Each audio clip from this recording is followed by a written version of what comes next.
Hey, this is Craig Ballantyne, and welcome to 10Xing Your Entrepreneur Energy. And I'm also going to provide you the secret to wealth. It is an unknown secret to getting rich that nobody ever talks about, but it is right in front of our faces.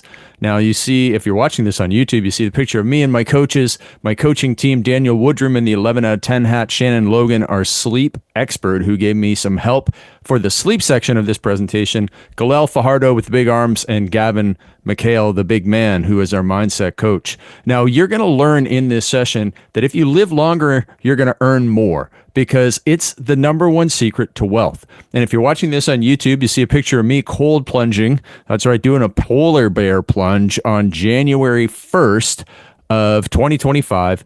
I said, hey, look, all those people down at the water as we were driving around Vancouver, what are they doing? And Michelle said, they're doing the annual polar bear plunge, and thousands of people do it.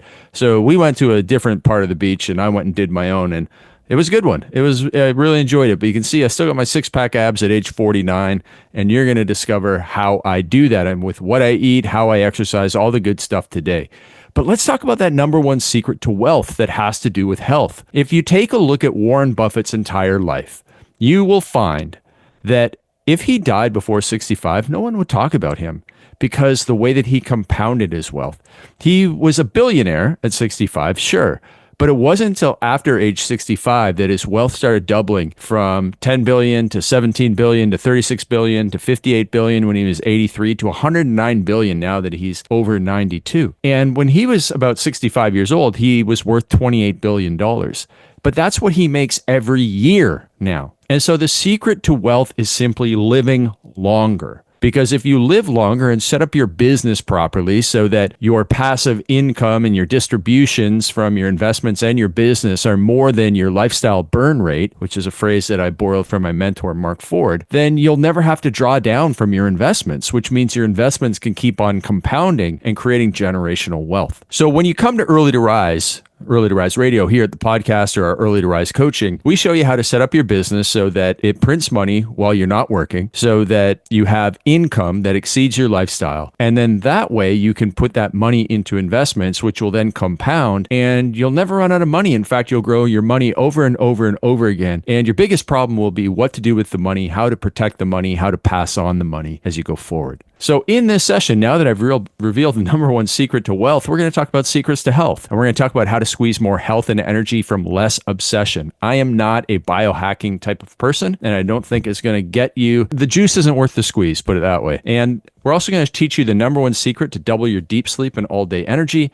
And then I'm going to tell you exactly what to eat and how to exercise to look and feel young. Because the other day I was at the dog park. I'm 49 years old with 3 kids under 3. And I was talking to another dog owner. It's like 11 in the morning. She must have thought I was unemployed or something. I'm at the dog park in the middle of the week. And when she found out I had 3 kids, she said something funny, which is, you're too young to have 3 kids. And I have 3 kids under 3, so it's really like I could have been 21 and had 3 kids, but I'm 49. She is blown away by the fact that I'm 49 years old. I have 1 gray hair, I have 9% body fat, and I do look and feel very young. And I recently did all my blood work, and it's fantastic. My naturopath, a guy named Dr. Drew Jameson, he said, man, I wish people in their 30s were as healthy as you, or even in their 20s. And so I have really high HDL cholesterol, which is a good cholesterol. I have very low fasting insulin, fasting glucose, low hemoglobin A1C. All the stuff that you want to have low is low. All the stuff you want to have high is high.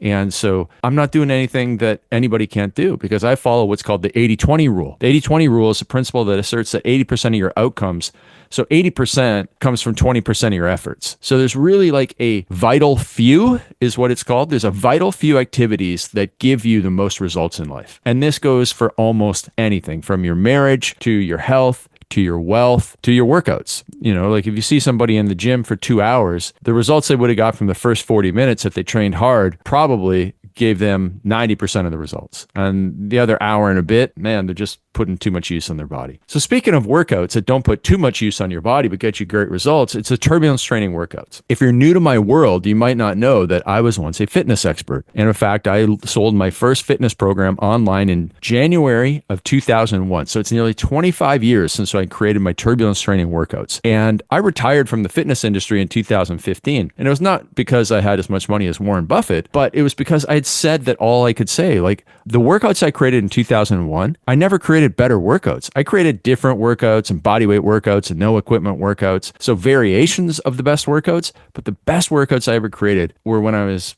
26 years old. It's basically like, some bands that come along and they make their first album is their best album and they never repeat it. And I'm kind of like that. I had the best workouts back then. So if you want to work out, you can go on YouTube and you can find this. You can go to turbulencetraining.com and you can still buy the workouts. $47, they're going to last you a lifetime. And that's what I still use today. Now, if you're watching on YouTube, you're going to see the picture of me. This is my 7-figure photo that my mom took in her backyard when I was 30 years old. And I was visiting her when my dad was sick. And I'm there with Bally the dog. I got a kettlebell over my head, abs. And this photo's been in magazines and newspapers and all over the place. And it's all because the Turbulence Training workouts are really 3 workouts per week where you do supersets and you do interval training. You get done in 45 minutes. I highly recommend staying active on your off days. So playing with your kids, playing a sport. I just do an hour of walking minimum, sometimes 90 minutes. Today I did about 75 minutes between dog walks and a big loop down to the water here in Vancouver, up to the grocery store, just running my errands, living my life throughout the day. And that's what I do on my off days. Yesterday I did a heavy upper body day. The day before that I did a heavy lower body day. And I do a lot of bodyweight exercises and mobility training daily as well. And I also use the massage gun before I exercise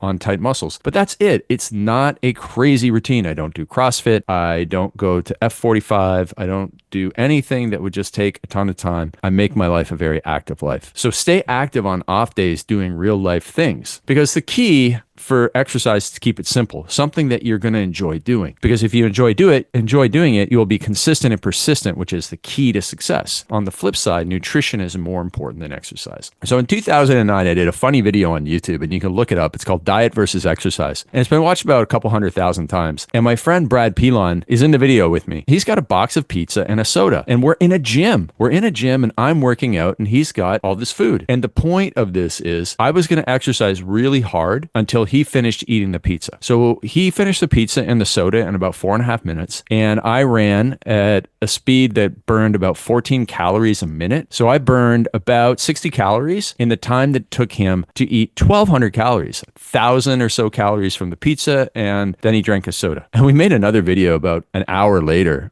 So he's eaten about 1,200 calories. And then he made another video where he had some type of Starbucks Frappuccino and a espresso brownie, which was about 1,200 calories as well. And he ate that in about a minute and a half. So he ate nearly 3,000 calories in the hour and a half of filming. And I just did all these stupid workouts.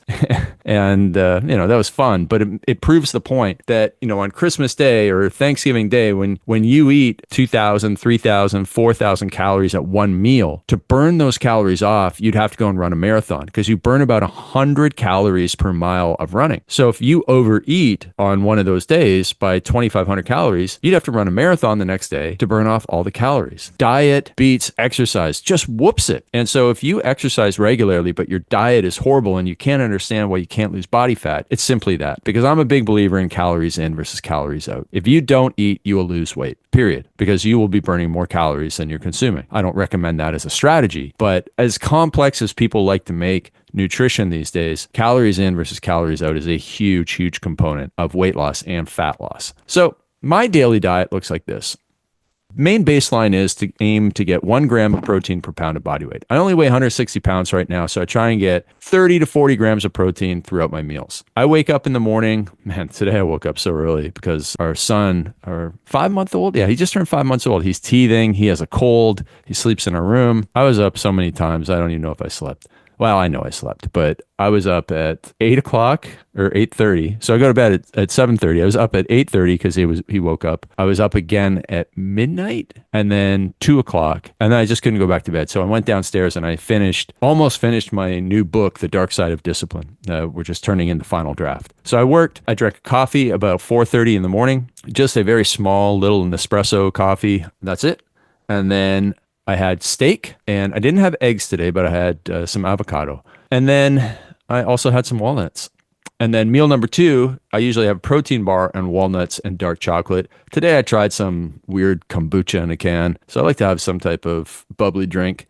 And then I go to the gym. And then my next meal is a smoothie. It's protein, coconut water, Creatine is the only supplement I take. I don't count protein powder as a supplement, but I guess you could. And so I had protein powder, creatine, coconut water, spinach, and blueberries. I eat a lot of blueberries. I eat mostly spinach, but also some broccoli. And then, something crunchy, I had an avocado toast. Then meal number 4, we love these Costco steak strips. They're really good. They got some added sugar, but it's a great way to get some protein. And then I had some walnuts. I eat a lot of walnuts. If you ever go to Costco and you see the bags of walnuts, I eat one of those in a month. It's 10,000 calories in that bag, and I eat one per month.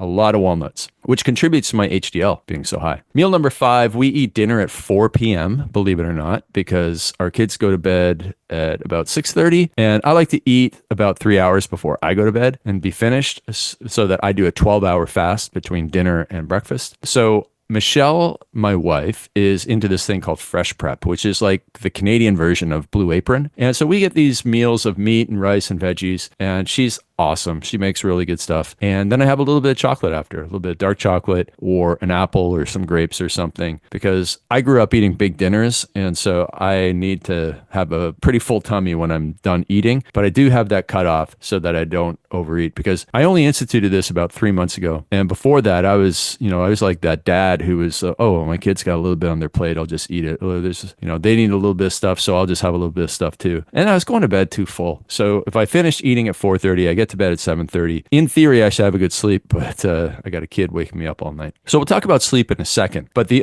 what supplements do you take? I used to do greens powders, and I used to do a few more pills. I used to do fish oil, and I just don't believe that, if I'm eating salmon a couple times a week, there's no research to show that taking a whole bunch of supplements will be better than eating salmon a couple times per week. The older I get, the more I'm a big believer in whole food as the secret. So let's shift now from my diet and exercise to my sleep secrets. So going to bed at the same time every night. There's a guy named Matthew Walker, Dr. Matthew Walker. I'm not sure what he's a doctor of. He wrote a book called Sleep.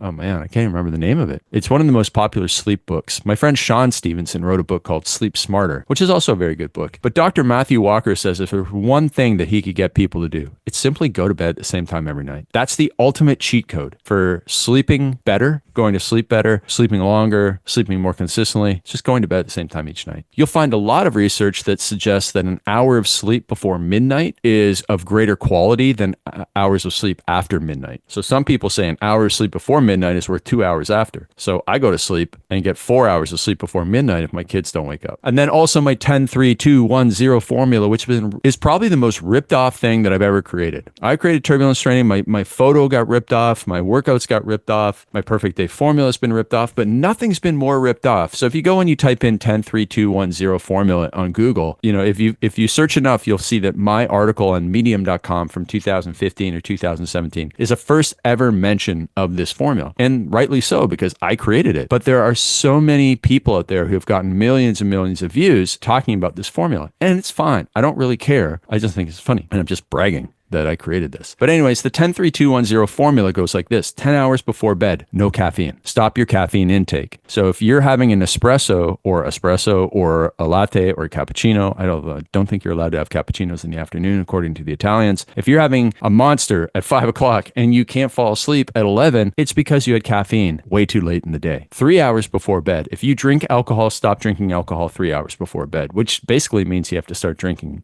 in the afternoon or in the morning. For me, I'd have to start drinking way too early.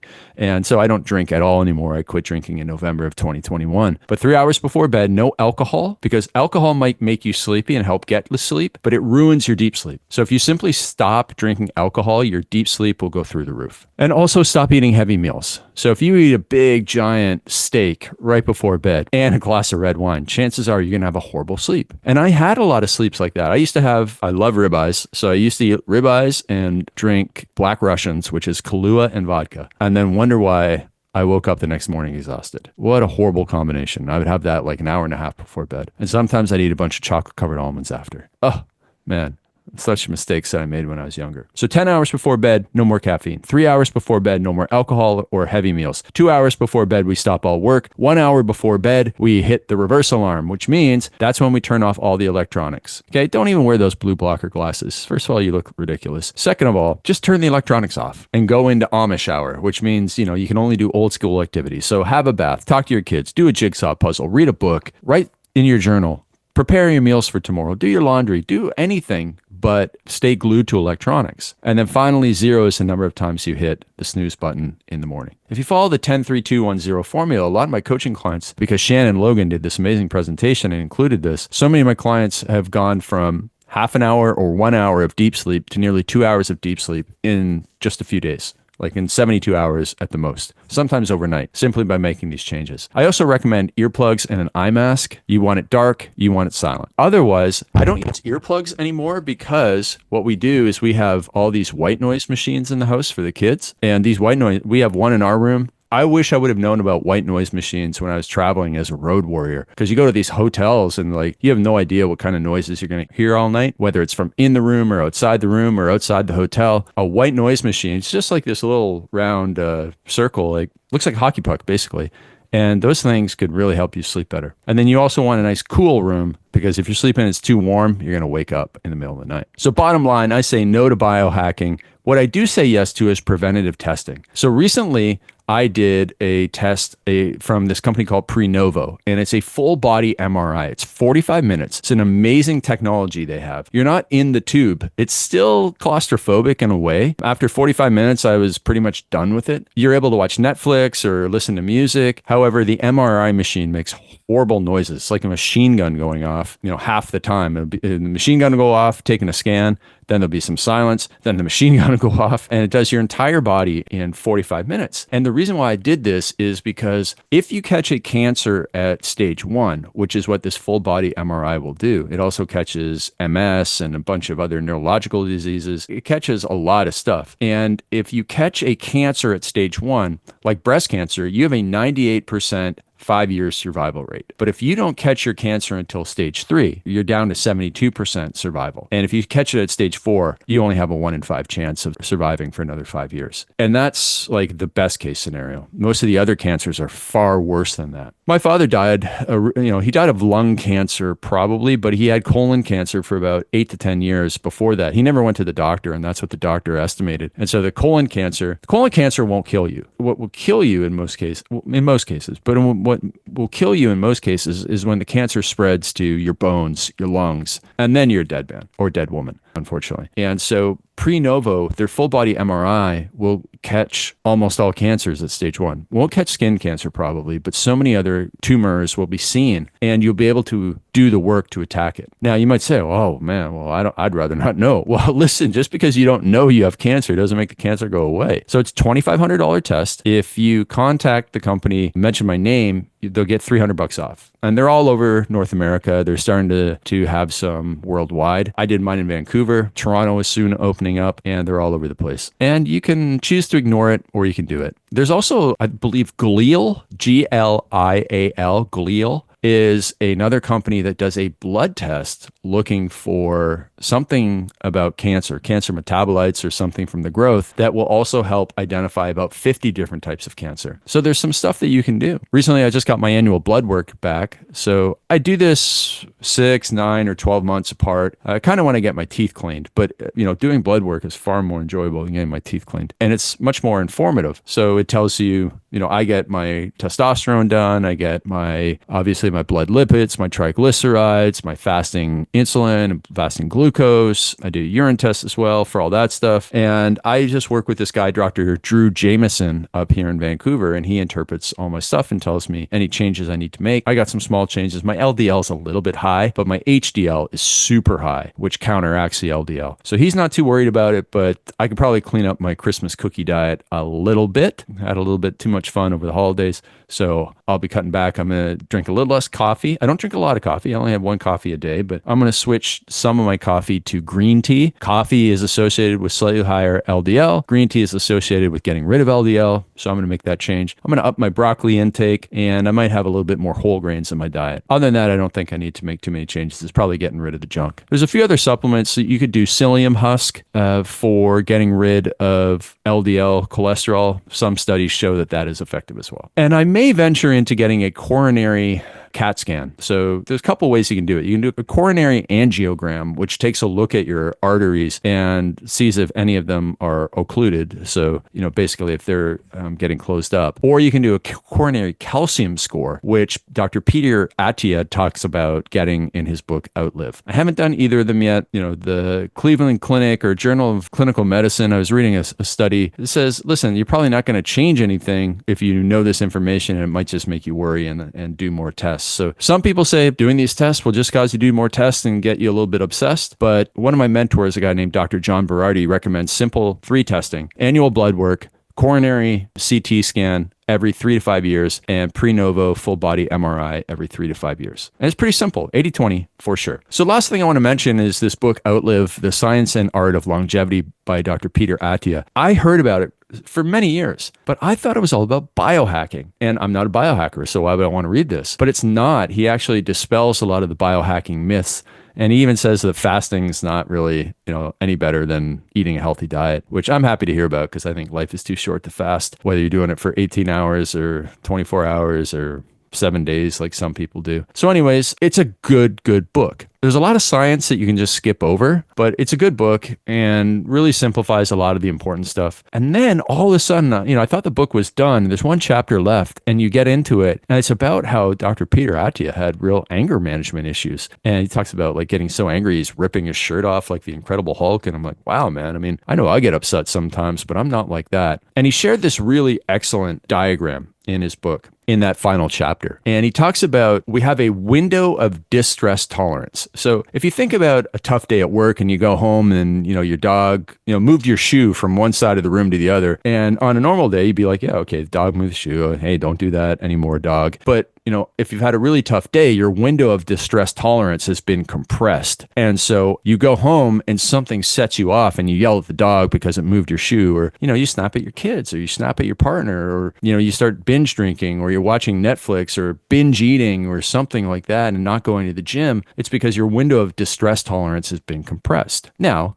there are certain factors that compress your window of stress tolerance, like getting caught in traffic, being late, drinking too much caffeine. Those things will all get you more stressed out. But there are also, on the flip side, actions that you can take to keep the window of distress tolerance as wide as possible. So, that's being proactive, being early, missing traffic, eating healthy, not drinking too much caffeine, not drinking alcohol and sleeping poorly the night before, meditating, journaling, maybe even doing talk therapy. Those things increase your stress tolerance window so that when external stresses of life come along, you're able to handle it better. And I think it's a really, really great visual. If you just think of a window, and the greater the window is open and a cool breeze is coming in, the better you're going to feel. But if you get stressed out, that shuts the window. And, when you're inside and all the windows are shut and it's stuffy, it's not a good feeling. And it's a great analogy. And I think that everyone will benefit from increasing the actions that open the window. So think about that as you go through that. So that's the last thing I wanted to share. This is the plan to 10x your energy and health in 2025 so that you live longer. And when you live longer, you compound your wealth longer, and you're going to be a rich son of a gun like Warren Buffett one day. All right, my friend. So go forth, be grateful for everything that you have. And if you do struggle with anger, anxiety, etc., make sure that you get a copy of my book, Unstoppable. That book probably is the most holistic of mine. So if you need that, go to craigballantyne.com/free books. If you just need to do better with your time so that you open up the stress window, then go and get my book, Perfect Week Formula, also from craigballantyne.com/free books, or you can get them on Amazon as well. So I'm Craig Ballantyne. I hope that you have an amazing 2025 and you're super healthy, or whatever year you're watching this in. And keep it simple, keep it 80-20,